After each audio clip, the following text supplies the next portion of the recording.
Can I ask what the worst thing that's happened so far? This is a safe space. There's lots of terrible things. I'm in a very old building, as most old city buildings are. So there's a lot of issues with that, and we had the worst was a sewer pipe breaking. Oh my God. Yeah. What happened? Yeah, sorry, you guys asked. What's the best thing on the menu? It's between the fried chicken and waffles and the breakfast tacos, as far as I'm concerned. Yeah. But tacos are kind of a hard thing to bring as like a sharing. So we The went fried with it. chicken and waffles are amazing. Yeah, and everything is made in-house. We do everything from scratch. I don't do anything frozen. It's all fresh, all sauces and batters and everything like that we make in our tiny little kitchen. What did you do before you opened? I worked in restaurants. So I went to Temple and have an undergrad from there, and I have an MBA from Drexel. Who? Sharon White? But yeah, so No school pride? actually Drexel was a lot more helpful when I was opening than Temple. Yeah, Temple has, or Drexel, the co-op programs and all that stuff. Yeah, and they just they were really supportive as somebody that graduated from there, like an alumni being starting a business in Philly, and they did a lot of stuff. Whereas Temple, not so much, but yeah. So and then I just worked in restaurants intermittently, bars mostly. So it's kind of funny that I own a cafe now, but yeah. I don't know how it happened. Right place, right time. Did you know from a long time ago that you would open a cafe? I always wanted to. So it was something I always wanted to do. And then when I was graduating with my MBA, I didn't want to work in an office. So I was like, well, what am I going to do now? And then this place was for sale. It used to be Panini's. I don't know if you guys remember that. You've been around for a while. So actually, some of the hotels still have it on their restaurant list as Panini's, which we're trying to correct. But yeah, so it was just kind of a perfect setup, perfect space for what I wanted to do, and it's worked out really well. Yeah. You should all write. You should. I would love good reviews. No, that's really important. It is very important. And Yelp reviewers are quite harsh. Do you have takeout? Yep. We do takeout, we do catering, we do. Are you on GrubHub? No, because we're so small that to do those deliveries, businesses, they just take a huge percentage. It doesn't really work. But you do takeout. Yep, we do takeout. What's been your favorite thing in the time that it's been open? What's been like, moment? I think creating the menu. So when I originally opened, I had a consultant, a chef consultant that created a menu with me. And like I said, we started with lunch and dinner. And then when I switched over, I redid the menu myself. So I think that was definitely the best part of it because I love to cook. I love exploring different food options, working with what we can get, the availability of our local our farms and stuff like that really makes it fun. Yeah. Any other questions? Delicious. It's really good. Thanks. I'm curious what it's like. This is maybe a weird question, but you're right next to a business that changes often. Quite often, yeah. Yeah, and I think right now it's Forefathers. It's Commonwealth now. Commonwealth. It was Forefathers. Perfect example. Perfect example. Do you know your neighbors well? What has it been like having business? We talked briefly before this. What has it been like running business in Old City? Is it easy to get along with other restaurants and business owners in the neighborhood? Yeah, well, like I mentioned to you, it's not really like anyone is competition. It's more like we're all part of Old City and we're all like part of this community that should work together. And that's why I think it's really great that you invited me here. And I mentioned to you as well, I reached out to Gabrielle from the Old City District, and she and I sat down and talked a little bit about the same thing, just kind of getting all of Old City's business owners together and kind of creating more of a community. Because I couldn't tell you who owned half of the restaurants on 2nd Street, or obviously I know Fork and I know right next door to me, but that's about it. So, I think really expanding that knowledge would be great. And then as far as my neighbors go, Commonwealth is now Commonwealth, but they did completely renovate and it's beautiful inside and they put a lot of work and a lot of effort into it. So they are doing much better than they were when they were Forefathers. And I think that's great because, and we kind of work together. People come into Luna and we're on a wait on a Saturday brunch or something like that, just go next door. They have brunch, it's great. Or somebody comes in and they want alcohol and we don't have alcohol, we send them next door, and vice versa, Yeah. And then I actually met the owner of the spa on 3rd Street today. Sure, Perpendicular. Yeah. Yeah. And he was saying how he sends people to us all the time, and we send people to shops on 3rd Street. We send people next door to doggies. I mean, it's all just a big community, and I think it's really important to know, your neighbors and what's going on. For the entire contingent of people who want to go to brunch and also to adopt a dog. Yeah, I mean, you get the occasional person that's looking for a pet store or a bookstore or what's another really big one? Oh, so a lot of the times we're a bit too busy to do takeout coffee, so we'll send people to Menagerie or Old City Coffee or something like that. I mean, even though we're a coffee shop, we're more of a full service restaurant. So when it's super busy to stop and make lattes, it's time consuming. So we should just send them somewhere that's their specialty, right? Yeah. So, and then, I mean, I think restaurants feel that way about us as well. Like, well, we don't really do breakfast, so we'll send them here. Yeah. Yeah, it's definitely, I think it's really important to just know everyone and what's going on, and that sort of thing. If anyone ever comes and opens a laptop and starts working at your table, you send them to Yeah, because because we're such a small space that we can't really have people taking up tables for hours on end. I mean, on a slow Monday or Tuesday, it's not a big deal. And we do offer, we have a bar in the back that has USB ports and plugs and stuff like that. So we do kind of have that vibe, but on a busy Saturday and Sunday, no much. Well, we can just keep ordering food, is that I mean, that's fine. As long as they're paying for stuff. So you said this is the long one, but follow them saying, come for a takeout order, have it ready. Yeah, we do call ahead. And I mean, you guys are so close here that we can easily walk stuff down to you. I've done catering for the American Bible Society, which is on their first floor a couple times. And there's 1 or 2 people that work in this building that'll get takeout occasionally and we'll run it over to them. I mean, you're literally like 2 doors down. So. Oh. What was on there, man? Before we switched, there was entree, there was a salmon entree, the chicken entree, different options, appetizers. It was more like your traditional city American bistro style BYOB.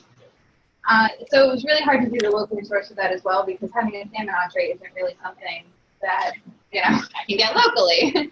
But at the same time, people like to have a fish option on a dinner menu. So switching definitely made the locally sourced aspect a lot easier, because it's very easy to get eggs, that sort of thing, from local farms. You guys made the choice not to have someone outside barking people into your restaurant, which I respect. Thank you. They don't do that anymore. They don't, okay. Luckily. But yeah, it was such a funny thing when I was opening, people complain constantly about it. Does that work? Have you seen that work? They saw it work, and that's why they continue to do it. I would never do that. I mean, it's, if somebody's hungry, they'll come inside. Otherwise, Right. that's it. Yeah, it's an interesting tactic. I forgot about that. Yeah. We were asked you, been thinking about lunch? Yeah. Yeah. Yeah. But she's taking food. That was for something. They weren't just asking your opinion. Sociological research. How many people are hungry right now? Yeah, it was interesting. It's from a neighbor. I was talking about East Village or like a ton of restaurants that were doing that. They're like, that means you shouldn't go there. Yeah, you're begging for people to come in. The days, but I don't know. Yeah. I was like, okay. This is interesting. Yeah, I find that most people were annoyed by it than anything else. It was when I was opening, I was like, I'd be outside painting or something like that, and the people that walked by, leave me alone. Yeah. Given that this is your first restaurant, what would be most surprising aspect of running? Honestly, like the relationships that I've built just from owning a restaurant. I mean, I can't tell you how many people in the neighborhood that I know, and they come in, they ask about my family, and they tell me all about their kids and their family. And, I mean, that's one of the best parts about it, but I didn't expect that so much, I guess. But yeah, and that's probably been the most rewarding part, because it's like my lease is up soon, and I was considering moving, and then I was like, oh, I don't know, I kind of like it here, and like all these people that this family that we've built. Yeah. Do you live in the neighborhood? No, I live in Kensington. Okay. So, Yeah, I'm actually possibly considering expanding, so we'll see. Yeah. But they could really do something like that over there. Vision, right? Yeah. But, see you around the fall. Yeah. Do you guys want to fight over who goes next? That's it, Adam. I have no preference. I'm probably pretty short. So. Sure.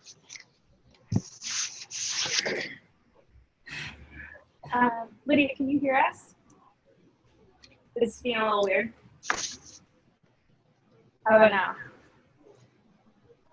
now? Guys who have your screens open, can you turn the microphone off? I think mine's on. Oh, microphone. I think my sound should be disabled. How's it now? Oh, it's still echoing. Still. Bring the microphone off. Yeah, I'm looking.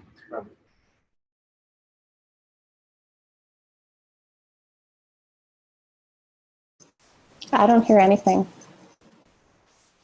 Okay, I just muted. Try it again. How about now? So much better. Yay! Okay, cool. Sorry about that. Lesson learned. Awesome. Thank you, Lydia, for being our remote guinea pig. Cool. All right. So next up is Chris. Hello. Yay. Just what's your restaurant like? I do food not did have you food. bring in? I have cat pictures, and that's about it. So I'm Chris Cauley. I'm a full stack web developer. I've been doing this for 8 years. One problem you constantly come in when you're doing web development is you need dummy placeholder images for websites. For example, this is txrxlabs.org. This is my main project I work on, and this is the development server that I'm running on. So you can see like broken images everywhere, which is tragic. Like there's some portion of the internet I'm not seeing. I don't like that. So and then basically every time I wipe my development server, I either copy gigabytes of images over, or else I come up with some other solution. So somebody made a long time ago this, which is placeholder. And the idea is you type in any URL with 2 numbers, and it gives you an image of that size, like a grayscale box. And so, like, one second, I need to change my dev server.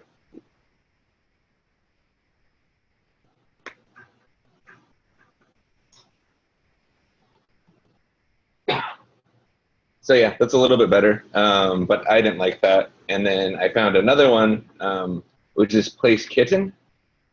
And Place Kitten, somebody has pictures of cats you can use. And so I was using this for a while. The problem with that is every single time you go to a URL, your browser just serves the same image, which is logical for the internet because you don't want to re-download the same image over and over again. So you'll see that when I set up the server with that,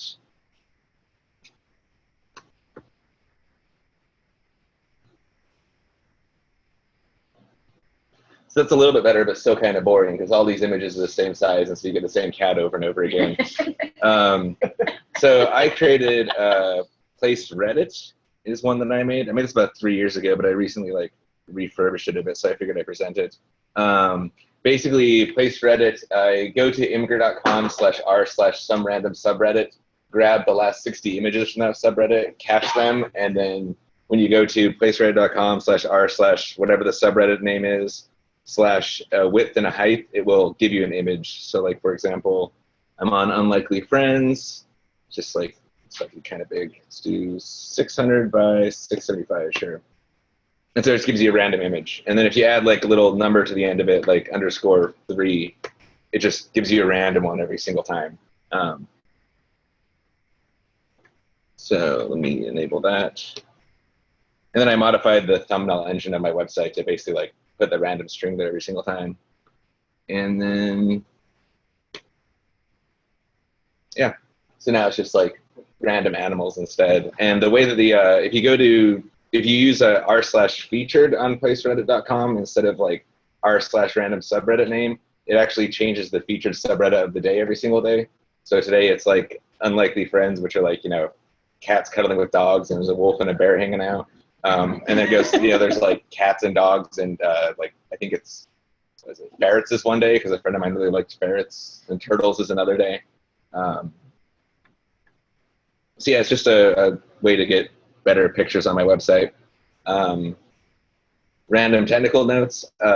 First off, like Reddit, the people are usually pretty good about marking things as, not safe for work, and Imgur filters those out and also has their own algorithms to filter stuff out. But like this is the internet, so you never quite know what you're gonna get. I would never put this on like a site I'm gonna show a client, for example.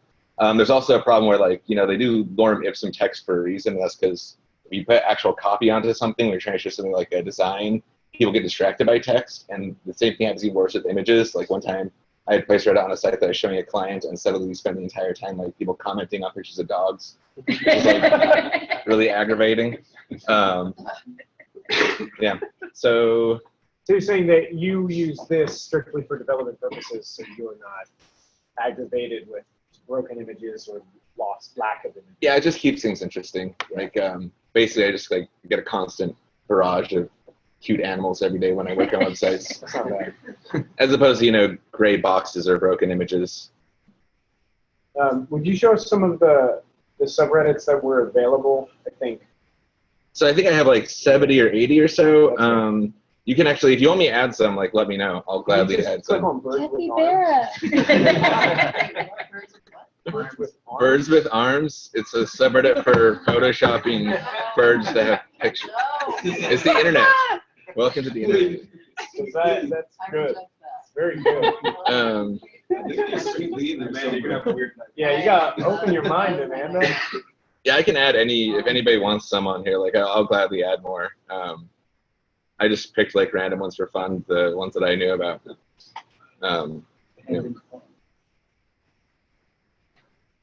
Is animal porn, or is it just animals? Okay. So there's something called, in Reddit, there's the Safe for Work Porn Network, where they basically have repurposed that phrase, the word to mean I like to look at pretty pictures of blah. Like food porn. Yeah, so food porn, human porn refers to like really high resolution pictures of like usually people with like really intricate deep like wrinkles or like, tribesmen from this random country or some old guy sitting on a park bench somewhere. So it's not actually like humans in porn. So if I Google human porn. Do not Google it. Or like a cable porn, for example, is people who do like really intricate cabling jobs, like web servers. I'm familiar with that. Like you get a server rack and it's just like really, It's very well organized. Very neat. But So not what you would expect. There's no not safe for work ones on here. Oh yeah, there's abandoned porn.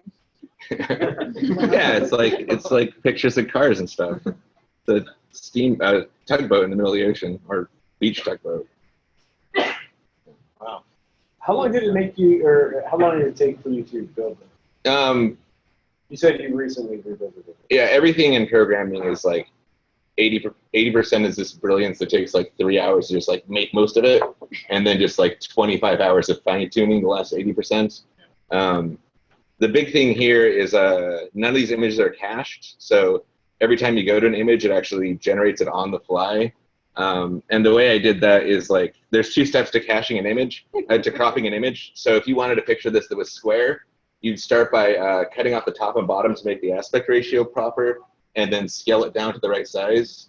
And cutting off the top and bottom's easy, right? Like in terms of computation, it's really fast because you just simply only get the pixels you want and list them out. Scaling it down requires a lot of math to like do calculations. How do you take these 10 pixels and make them into these 4 pixels? So basically most of my time was spent figuring out how to, I ended up like caching a bunch of different sizes of it. And then when you ask for a small picture, it like finds the closest size and then crops both the sides. So basically I don't scale on the fly because that takes a long time. Originally, I think it took like 200 milliseconds per image, and I got it down to like 4 milliseconds per image. So it basically serves these like as fast as a standard web server would, even though every picture is generated like on the fly. Is this cat porn, bench porn, or snow porn? This is r/cats. Okay. There's also just cats. Yeah, Unlikely Friends is probably my favorite because, I don't know, I really like seeing cats and dogs hanging out. You're an idealist, Chris. In the perfect world. Hedgehogs? Hedgehogs are the cutest thing ever. Yeah, that's good. Oh, I put in an Easter egg last night. Anybody who like spends enough time on Reddit would know what this is. So there's like a subreddit called Cats Standing Up. And the joke is that every person on if you post anything, the title has to be cat, and then you can only comment the word cat. And if you say anything else, then you just like get banned from the subreddit permanently. So if you go to cat standing up, I replace every word on that with cats. And then also I made the images tall just for fun. That was my big refactor this weekend. That was the 24-hour. Yeah, 25-hour put a bunch of random Easter eggs. So, no, you can't use your copyrighted image. I mean, probably some of them are. It's just stuff that people post to Reddit, so there's no like attribution really. So you use it for development, but you really couldn't. Yeah. These aren't stock photos. These aren't. You wouldn't want to like put these on a website that you're going to show people. Actually, if you go to this development site, dev.txrxlabs.org, it's password protected because I don't want that to be like publicly available. So yeah, this is not public facing. It's only for me and like one or two other people who help me test my program. That's cool. Other questions? All I'm gonna right. eat food. Good.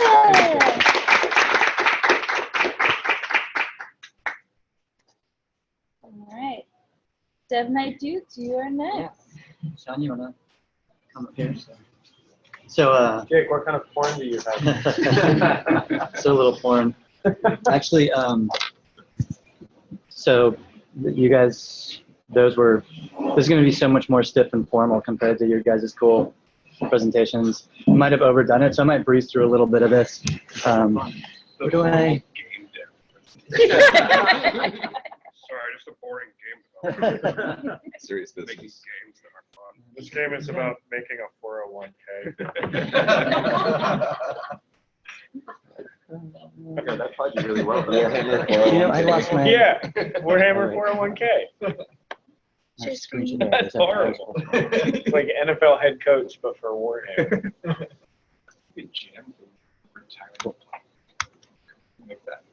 Okay, so we're talking about Dev Night, which actually maybe I should introduce myself. I actually Indy Hall is kind of a special place for me because I used to work here, and my company Flyclops, which is a game dev studio right here in Old City, just a couple blocks away, was founded here.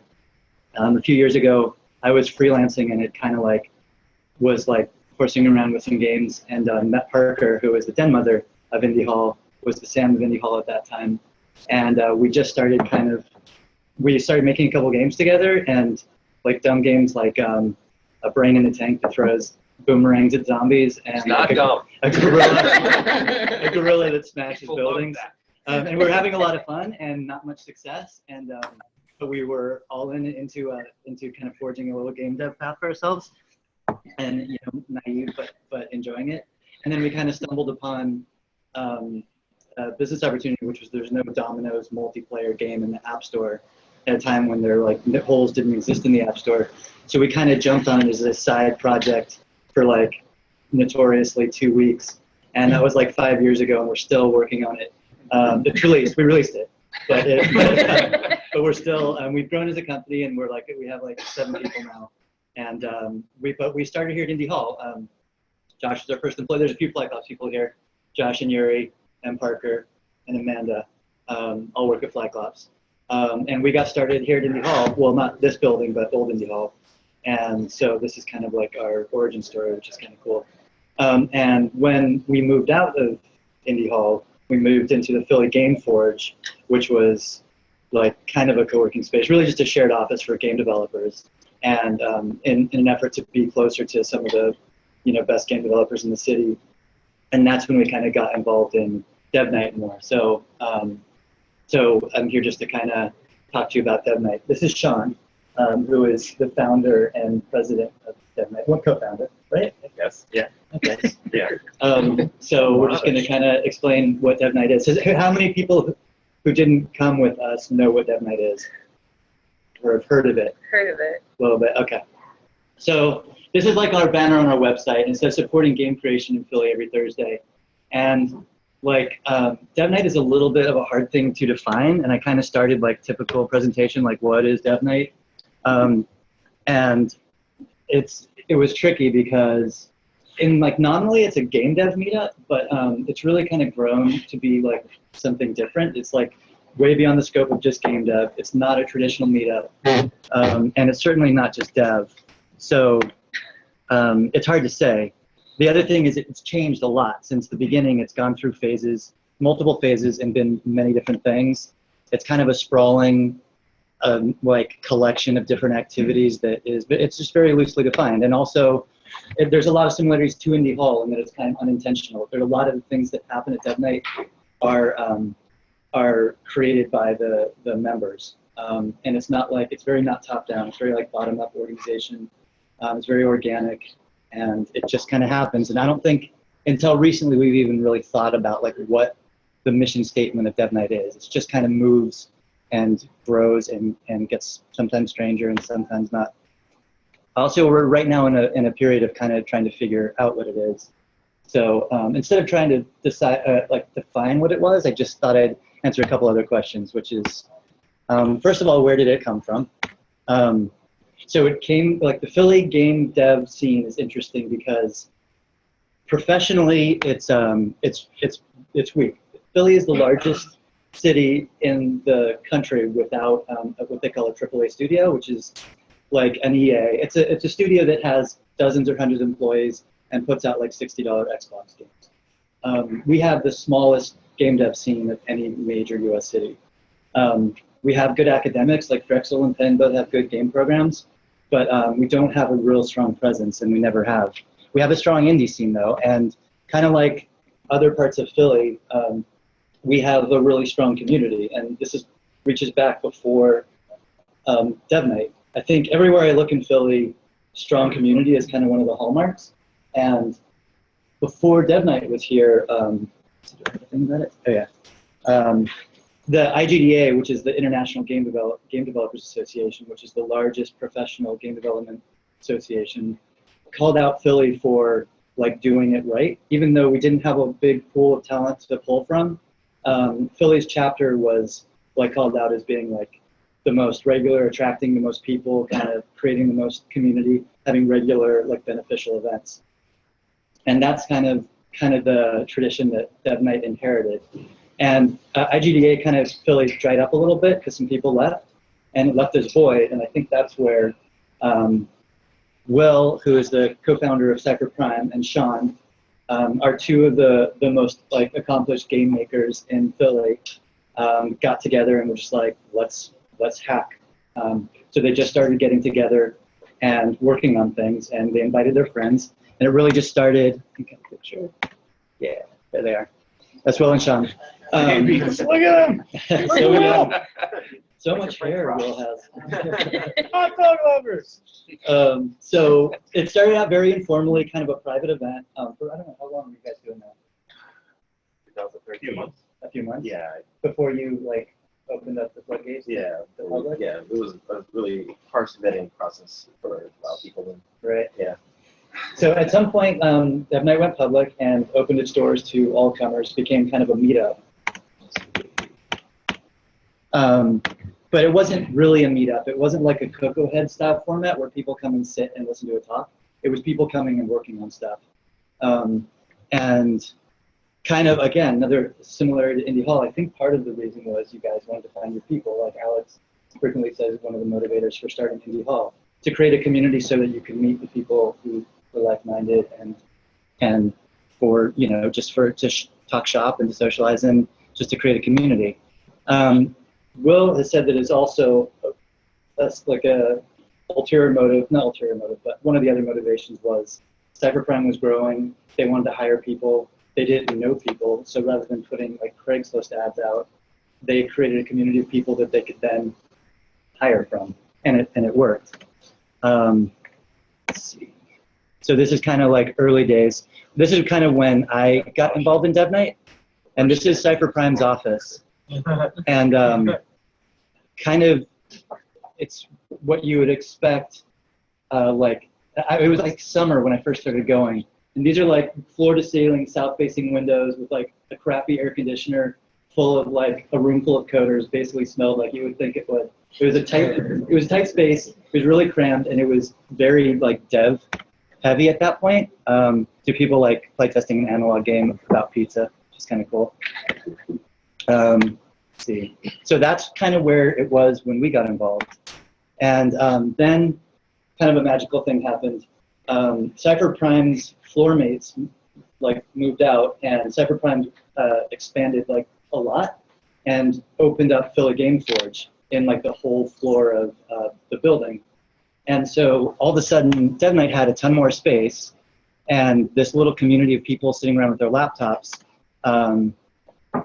just had a lot more room to play in. Also, because it was a co-working space, Flyclops moved in, Final Form, which is another one of the best like prominent studios in Philly, indie studios in Philly, moved in. So there was like a little concentration of talent, and so it started attracting more people, and it got more diverse. So instead of just people hacking together on their side projects, we started having like game jams and other activities like that that were less dev focused and more like kind of social. And it also got like a little nuts for a while. Dev Night had a period where it was just a big room full of people and like no rules. And after we kind of did our sharing and the normal activities, we had a period where it was just like stretching into the wee hours of night. It would be like whiskey shots and yelling and playing like Egyptian rat screw or whatever, and like flipping tables. We had an official table flipping table, and it got crazy. And that was kind of like, I think, Dev Night's adolescence. And it would, but at the same time, it was a workspace for us and for other studios, and so it kind of got a little. There was some tension because, you know, people would leave their computers at home and not know what was going to happen that night. But it was an interesting chapter. It was like the crazy adolescence. This is the expanded forge. Just a few photos of like. This is kind of when we're doing people showing games, just to kind of show the expanded space and the people who are coming. So let's see. And at a certain point, we kind of had to grow up and kind of curtail things a little bit. We got a little more focused. So a little more focused on doing things meaningful and less on just the open-ended bacchanal that it kind of became for a minute. But we also got more diverse. Instead of focusing just on coding, we were kind of opened up to broader creative things. One of the cool things about games is it really encompasses a lot of disciplines. There's art, there's audio, there's narrative, there's writing, there's marketing. There's a whole. You can be good at a lot of different things and participate in game making. And our kind of like user base became a lot more diverse. And we had to grow up in some other ways. We got a little more official. We formed the Dev Knights, which is basically the very loose governing board of Dev Night. Sean is the president, Tabby is the secretary, Kotaro is kind of like the official greeting person. And so we all have like, and social media guy, the public face of Dev Night. And I run the game jams. So we all have kind of specific duties, but we all collectively run Dev Night. It's also there's no elections. It's kind of, you're a Dev Night if you start doing things. As soon as someone becomes active, they kind of just get put in the Slack channel and they get to weigh in on governing decisions. And we had some problems. We had some, we've always wanted Dev Night to be a safe, inclusive space, but we weren't really doing anything about it. And we had a few issues that came up that made us have to address that stuff and come up with a code of conduct and be explicit about how we wanted our community the expectations of our community. So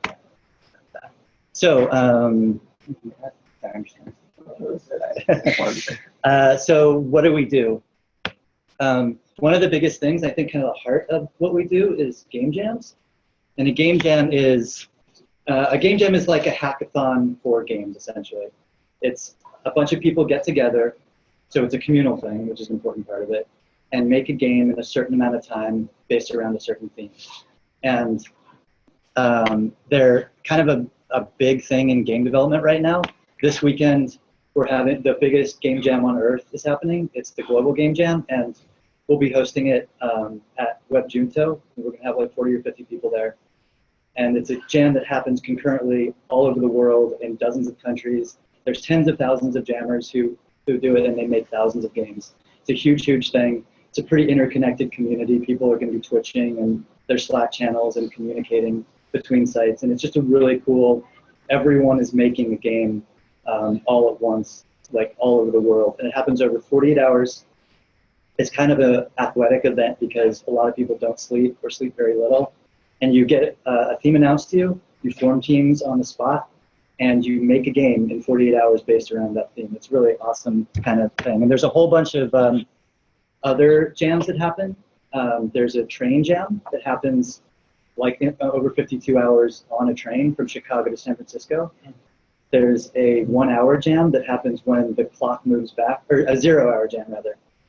You have 1 hour to make a jam from when the clock rolls back, so it's like no time has passed.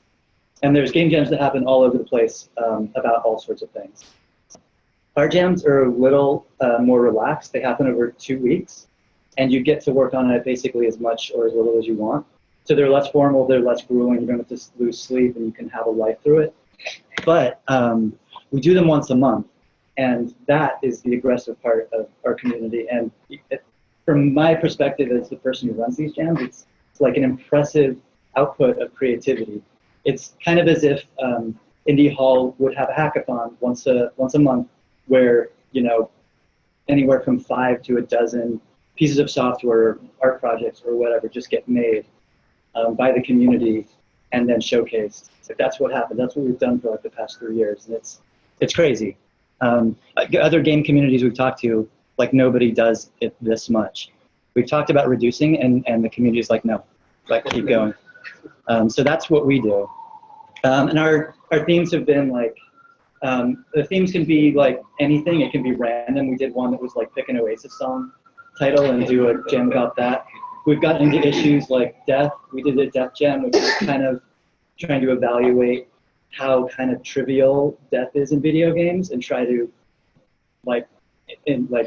explore that a little bit. Death is just very cheap in games, and it's strange.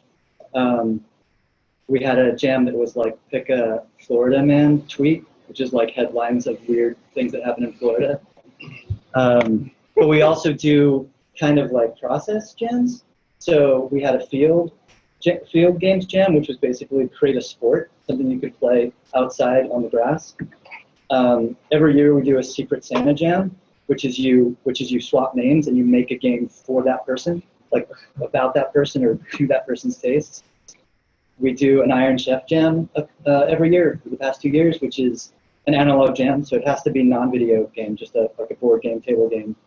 And it's in 2 hours. Everyone gets together. They get a bag of ingredients, like the Iron Chef, like television show for cooking, and you have to make a game with the team just with those ingredients. Move along a little bit. I have here some pictures of jams. And we give a prize. We have a person in the community that's like a laser etcher, and he makes these cool laser etch plaques. So that's Camden. He's won like 6 or 8 jams. And he had a iOS headbanging game that you had to put this wig on, where there's a mobile phone in it and headbang. That was the Move Your Body jam. These are some guys playing a jam game that was like Etch-a-Sketch Olympics. So there were games you could play on an Etch-a-Sketch. This is the field jam. So we went out in the park across the street and just played some games. This is Iron Chef Jam. The secret ingredient was a hula hoop. So we had a room full of like 60 or 70 people all doing insane things with hula hoops for 2 hours, which is cool. This is Secret Santa Jam, exchanging gifts. So that's game jams. The other kind of big creative thing we do is show and tell. Like I'm like this, I might have 10. And okay? We can ask questions. I'm sure people have questions. Okay, I'll wrap up real quick. Show and tell is basically like a weekly thing. We do it every dev night, and you can show anything. It's kind of our open showcase for creativity, and we've had people who like show their music they've composed. We had like a 14-year-old kid play a gorgeous viola solo, art, procedural graphic stuff, the games they're working on, obviously. A few other things we do are we have regular game tournaments, just playing games. We have Game Club, which is you play a game and talk about it. we have a tradition called the Bliss Track, which is it's a pay it forward thing that Dane, who is the other owner of Cyberprime, started, where you pick someone in the community and rap about them, but rap instead of diss track, you're like blissing them, so you're praising them. So people rap like on a regular basis, and these are not rappers. I had to do it. It was amazing. It was terrible. It was amazing. It was horrible. Recorded. Every year we do a charity event called the Holiday Snowcase, where it's a toy drive for our kids. We have a podcast. We have a Patreon with 49 patrons, which is a new thing. We haven't had a budget before. And we have an annual award show for game jams called the Jammies, which we might actually wear pajamas to this year. What is the URL to the Patreon? It's linked on the. It's on the website, but it's just patreon.com/PhillyDeathKnight. You can search for it, Philly Death Knight. Yeah. Cool. So these are some things we're doing. This is a guy showing off his game, which is awesome. It's like a multiplayer version of Joust. That's really cool. We do like very specific art critiques. So like these are variations of a weed whacker, which is pretty awesome. We have guest speakers. This guy was talking about that, which is cool. Music happens all the time at Dev Night, just randomly. Some play testing, procedural graphics. There's a lot of like just hacking on stuff that people show off. It's cool. The other things that happen just every week are play testing, workshopping, collaborating, hanging out. Also, I think one thing that's just cool about Dev Night is it's just become a home for a lot of people. It's kind of makes us all feel like we're not crazy and alone working on some of the stuff we do. So I have more stuff, but maybe we should just go to questions. Yeah, let's just, does anyone have questions? I have a very specific question. Yeah. The space that you used to host Dev Nights in is no longer. It's space over on Chestnut. Right. You've moved somewhere else in between now and then. Where do we gather now?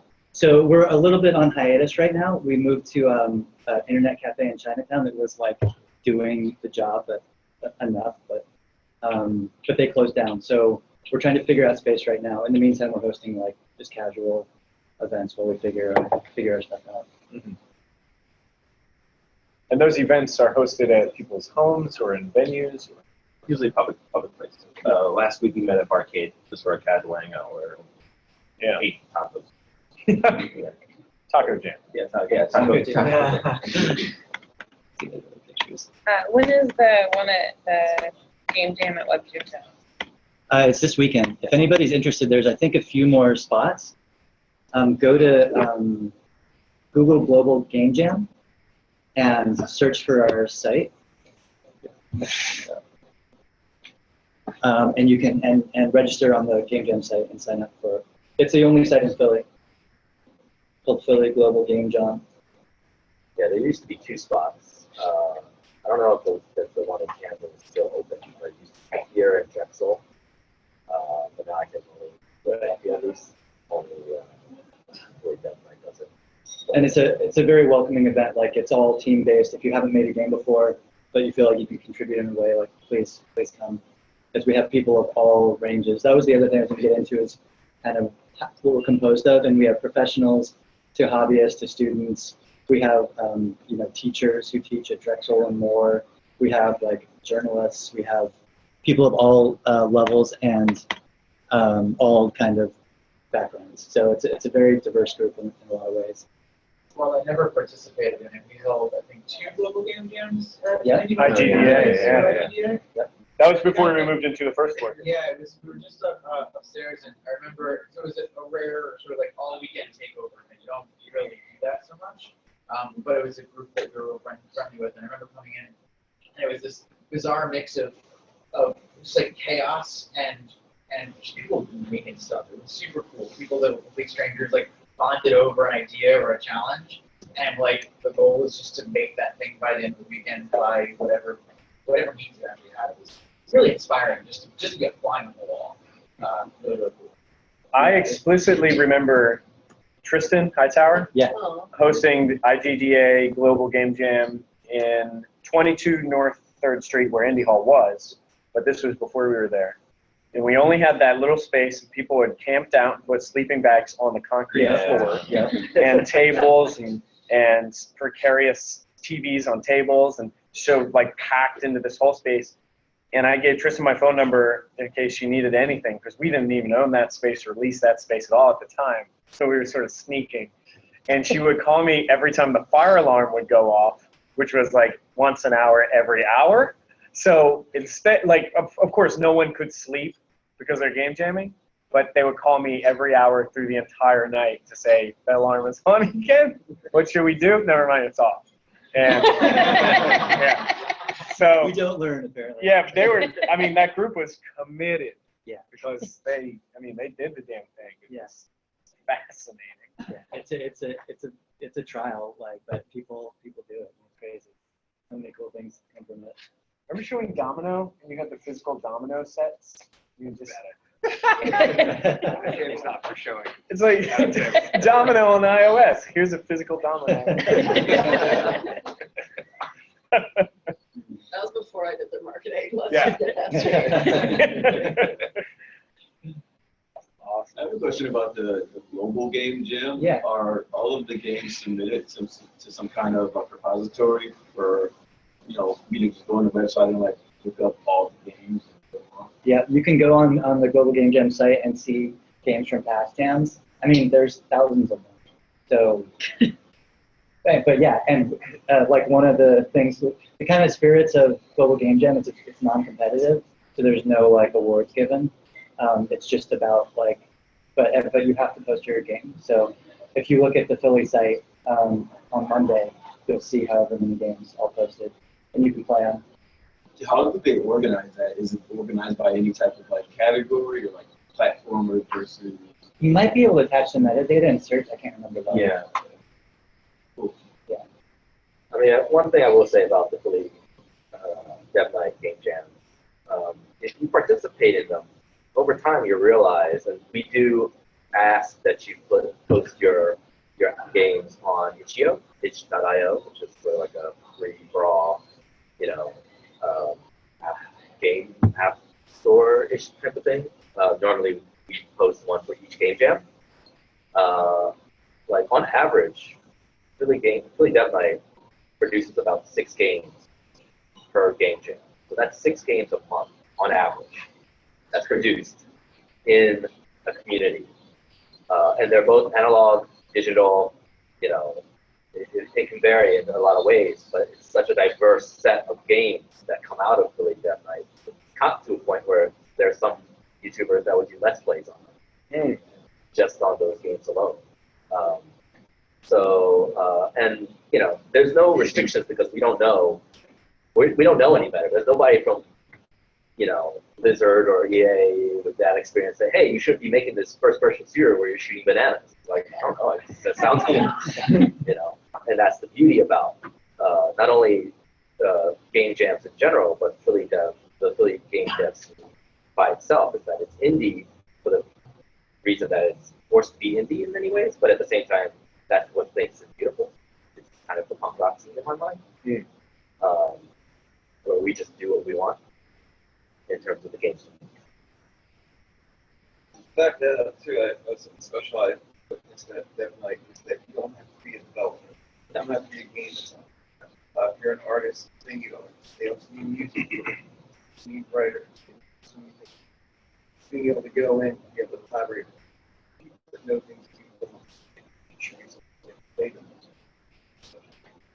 that was a problem I think we've discussed in the past because the name Philly Dev Night really just is a bit polarizing and it turns on people away and they think, oh, I'm not a developer, I don't have to go. And so that's just the issue we're dealing with, trying to get more people to show up and just to get the message out that you don't have to be just a person who stares at a computer screen writing code all day. So you really be almost anyone. And there was actually a point in time where we had, it's probably not the greatest thing, but we had some kids who just show up and just play games and they just leave. They would talk to anybody.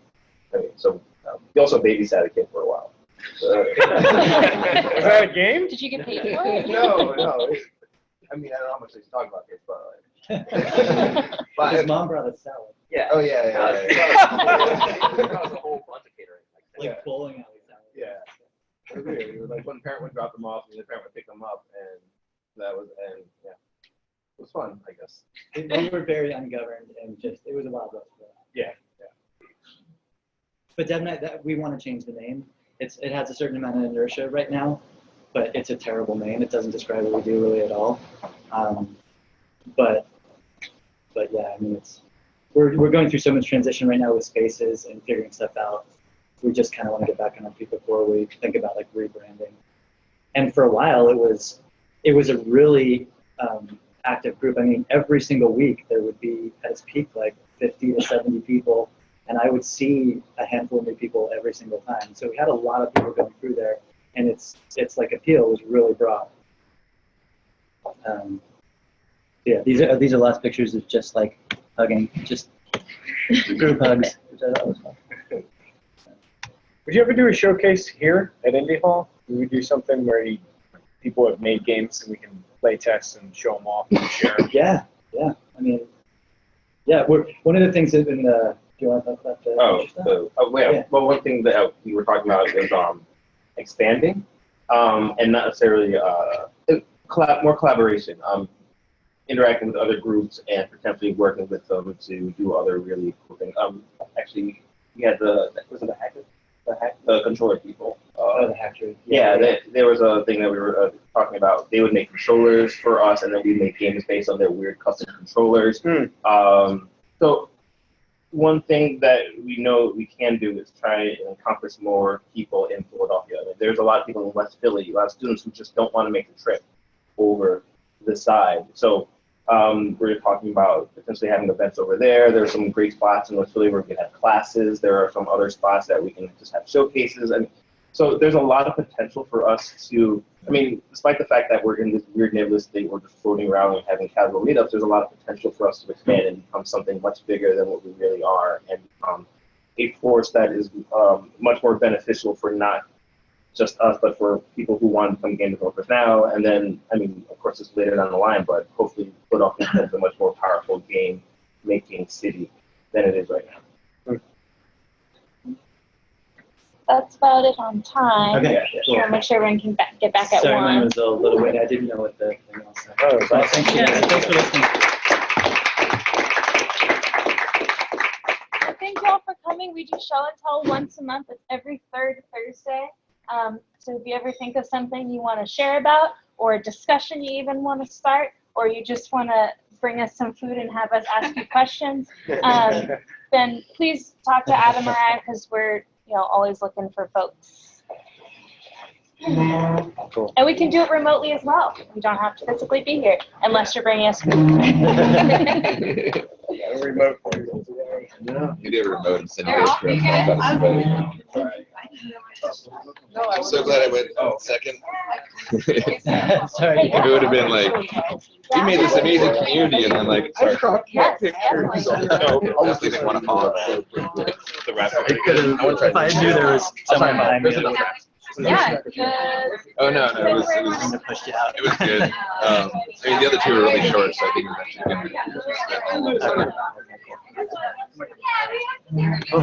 good. Jake, Chris. Good to meet you. I went to have to Game Jam. stop doing this. Oh, really? Where at? I was in Oh, okay, cool. a G team. Yeah. I guess you recently did that. Yeah, I moved here in Where was the camera at? I don't remember. Is it down the rabbit hole? No. I grew up the pink hair shows at the. Oh, Mila. Okay, I was there. Down there. It was a toy jam. Yeah. Okay, cool. Yeah. Yeah, that's cool. I missed it. I was traveling. I do web stuff, so I've been living this.